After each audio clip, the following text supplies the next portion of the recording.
မကြသေးမီကခရိုင်တစ်ခုလုံးတွင်လူငယ်မှုဆိုတေဆုံးသည့်တဲ့ပြန့်နှံ့သွားခဲ့ပါသည်အလောင်းမှာအလွန်ပွန်းပဲ့နေသဖြင့်မှတ်မိမနိုင်လောက်အောင်ပျက်စီးနေပါသည်အသက်ရှင်ကြံရည်သူများကတောဝက်တကောင်၏လက်ရာထစ်သည်ဟုပြောကြပါသည်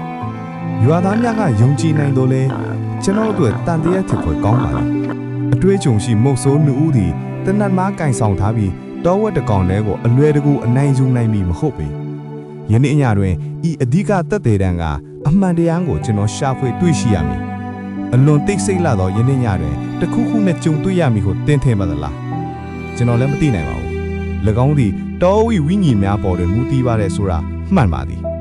ဤတောသည်အလွန်မှခရရဆန်းကျယ်လွန်းလာပါသည်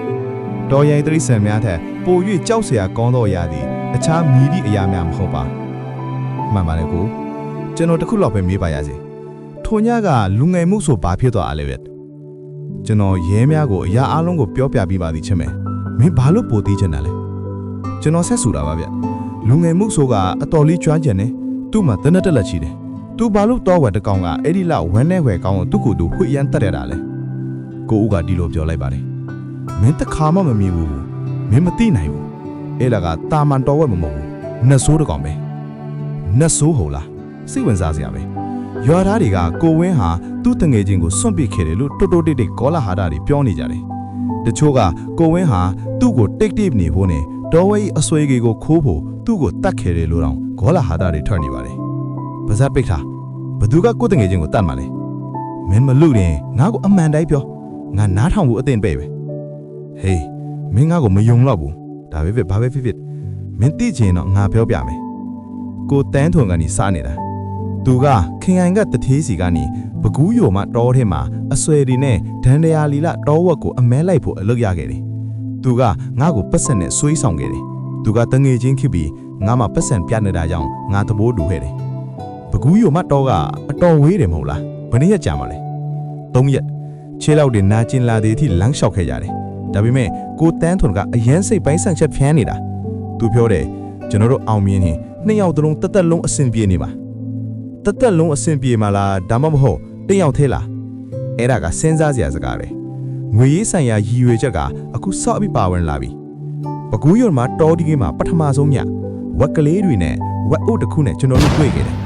ကိုတန်းထွန်ကလောပကြီးတယ်ဝက်မီကိုသူ့ဝက်ကလေးတွေနဲ့ပြစ်တတ်တော့မယ်ဟေးမပြစ်နဲ့ကလေးလေးနေအိုးနူးညံ့တဲ့မုတ်ဆိုးလီငါတနက်ပြောင်းကိုဆွဲမထုတ်တော့ဘူးမင်းကငါ့ကိုတားနေတုံးလားမုတ်ဆိုးရဲ့အစင်လာနဲ့ဆန့်ကျင်တယ်အမေနဲ့ကလေးတက်တာကအပြစ်ပဲဒေါ်နဲ့တောင်ပုံကဝိညာဉ်များကပျော့ရွှဲမှမဟုတ်ဘူးအပြစ်ဆိုတာစားလို့မရဘူးတတိကအယိုးလားအခေါင်းပေါက်ယိုးလားငါဂယုမဆိုင်ဘူးငါကအသားကိုပဲဂယုဆိုင်တယ်ငါပတ်စံလို့ရင်တယ်ပထမဆုံးပฏิပါခစတင်တီးဆောက်ခဲ့ပါသည်မုတ်ဆိုးရဲ့ဂုံတိတ်တာနဲ့လောဘတို့ထိတ်တိုက်တွေ့နေပါသည်ဒုတိယည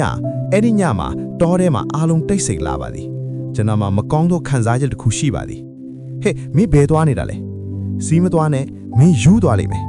ငါကြိတ်မယ်သူဆင်းသွားတဲ့ခါမှာငါသူ့ရဲ့ခေါင်းကိုမမြင်ဘူးသူ့ရဲ့မှုံမိတ်ခန္ဓာကိုယ်ကိုမငါမြင်တယ်ငါမကောင်းသောခံစားချက်တစ်ခုရှိတယ်ဒါကနမိတ်တစ်ခုတာတောနှဆိုးငါကငါတို့ကိုနှိမ့်ဆက်နေပြီလို့ငါထင်ခဲ့တာပြန်ကြတော့အောက်မှာမကောင်းသောနမိတ်ပဲငါတို့ဆက်နေရင်မကောင်းသောအရာတစ်ခုခုဖြစ်လိမ့်မယ်ဆက်လုပ်ပါမို့ဆိုကလေးဒါပေမဲ့မင်းပြန်သွားရင်ငါ့ကိုတတိအကျွေးပြန်ဆက်ဖို့နီလန်ရှာရမယ်အကျွေးထောင်ကြီးရှိတယ်နော်ဒါပေမဲ့ငါ့ကိုစဉ်းစားဖေးပါမင်းငါ့ကိုမတားခင်ငါတို့ပတ်စံကိုအလွယ်တကူခွဲပေးတာထက်သွားလိမ့်မယ်မင်းကအရင်ကန်ဆိုးတာပဲโอเคငါတောင်းပန်ပါတယ်ငါမင်းကိုမတားတော့ဘူးတွားကြစို့အဲ့ဒါပါပဲငါတငယ်ချင်းမုတ်ဆိုးရဲ့ရိုးရားတလိပ်တွေကငွေတွေကိုမပေးချေဘူးငွေကတာတကယ်အရာပဲဝါမုတ်ဆိုးလေးမင်းအရင်ရက်ဆက်တာပဲငါလည်းအဲ့ဒီလိုငွေနဲ့ငါ့ကိုဖိအားပေးရင်ဒေါသဖြစ်မှာပေါ့မဟုတ်ဘူးလားငါကူညီချင်တာပဲဒါပေမဲ့ तू နားမထောင်ဘူးအဲ့ဒီညကမင်းတော်ဝက်နှဆိုးနဲ့တွေ့တော့ကဘာဖြစ်သွားလဲဗျအဲ့ဒီညနေမှာငါတို့ထူးခြားသောအရာတစ်ခုနဲ့တွေ့ခဲ့တယ်နေရာတိုင်းမှာခြေရာတွေနဲ့တောဝက်ခြေရာတွေမျောမြက်နေလားငါသူ့ကိုခြေစားတစ်ခုလို့ပြောခဲ့တယ်ဒါပေမဲ့ तू နားမထောင်ဘူး तू ကခြေပေိုစီလမ်းရှောင်နေတဲ့တခြားမုတ်ဆိုးတစ်ကောင်ထစ်နိုင်တယ်လို့ပြောတယ်ဘာမှမစိုးရိမ်နဲ့ငါတို့နဲ့အမဲလိုက်ကားတွေကိုမြန်မြန်လောက်ကြစို့အဲ့ဒီညမှာတစ်ပင်တွေရိမ့်နေတာကြောင့်ငါလက်နိုးခဲ့တယ်ကောင်းလေးอ่ะပေါ်တန်နဲ့ဆင်းသွားတာကိုကျွန်တော်မြင်လိုက်တယ်ဟေးကောင်းလေးမင်းပဲသွားမလို့လေမင်းမသူ့ကိုခေါ်နေတာလေငါဒီမှာကွာ သူကအဘိုးကြီးတယောက်စီလမ်းလျှောက်သွားတယ်ဒီတော့ငါကြက်တီးထားသွားတယ်ဒီတောနတ်ကြီးထဲမှာအဘိုးကြီးတယောက်ဘလို့လောက်ရက်နေရတာလဲသူတို့လဲပြီးရဲနေကြတယ်သူတို့ရဲ့ရဲတန်းကိုကျွန်တော်မကြားလိုက်ရပါဘူးကျွန်တော်ကားထဲမှာပဲ့တင်ထားတယ်ပြီးတော့ကြောက်စရာကောင်းတဲ့မြင်ကွင်းတစ်ခုပေါ်လာတယ်အဲ့ဒီနှစ်ယောက်ကဘလူးတကောင်အဖြစ်ပေါင်းစီသွားတယ်သူကကျွဲတကောင်လောက်ကြီးပြီးဝက်ခေါင်းနဲ့လူခန္ဓာကိုရှိတယ်အဲ့ဒါကဒန္တာကြီးလာဝတ်နတ်ဆိုတော့ပါကျွန်တော်သူတို့ကိုပြလိုက်ပေးမယ်သူတို့ရဲ့အရေးခွန်းကမာကျော်လို့နေ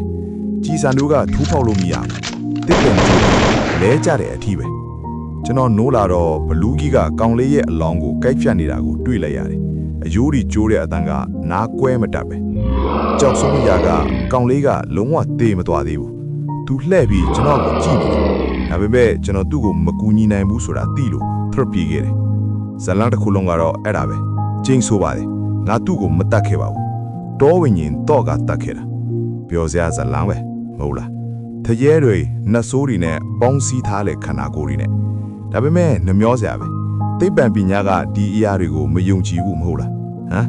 မင်းဘာကိုဆိုလိုတာလဲမုတ်ဆိုးကိုဦးတန်းထွန်းတဲ့ရင်ခွဲစစ်ဆေးမှုရလဒ်တွေကမှန်ကန်တယ်ဆိုတာမင်းကိုပြောပြချင်တယ်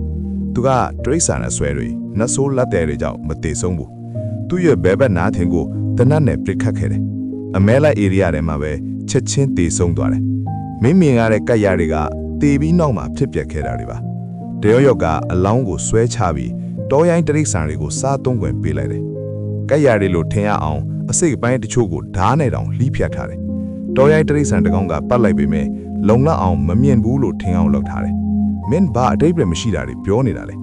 မင်းဓာရီအားလုံးဘလို့တီးတာလဲမင်းကဘာတူလဲမုတ်ဆိုးကိုဦးငါတောင်းပန်ပါတယ်ငါကလွှိချက်ရဲဆိုနိုင်မပြောမိလို့မုတ်ဆိုးကိုဦးတန်းထွန်းတတ်တဲ့သူကမင်းတယောက်ပဲဒီအမှုကိုငါဒီမှာပဲပိတ်လိုက်မယ်ဒီကောင်အချင်းပြည့်ရဲမင်းငါကိုလှည့်ရှာတယ်ဟေးတကြိဒီကိုလာခဲ့တန်တရားရှိသူကိုထောင်လဲခေါ်သွားအရာအလုံးပြီးဆုံးသွားပါပြီမုတ်ဆိုးကိုဦးကထောင်ကလွတ်ဖို့မျောလိမ့်ပြီးယူထွက်တယ်လို့ဟန်ဆောင်နေစေပဲဒါပေမဲ့သူ့ရဲ့ဝန်ခံချက်ကိုငါအပြည့်အစုံနားလည်ထားတယ်ဆိုတာမိတ်နေတယ်ငွေကြေးနဲ့လက်စားချေဖို့ရည်ရွယ်ချက်ပဲတောအုပ်ကဘသူ့ကိုမှမလှည့်ရှားဘူးလူသားတွေကသာသူတို့အကျိုးအတွက်တယောက်ကိုတယောက်လှည့်ရှားကြတယ်မုတ်ဆိုးလူရဲ့အမှုကိုငါရဲ့အမဲလိုက်မြက်ကွက်ကနေစုံစမ်းစစ်ဆေးမှုကြောင့်ပိတ်လိုက်ပါတယ်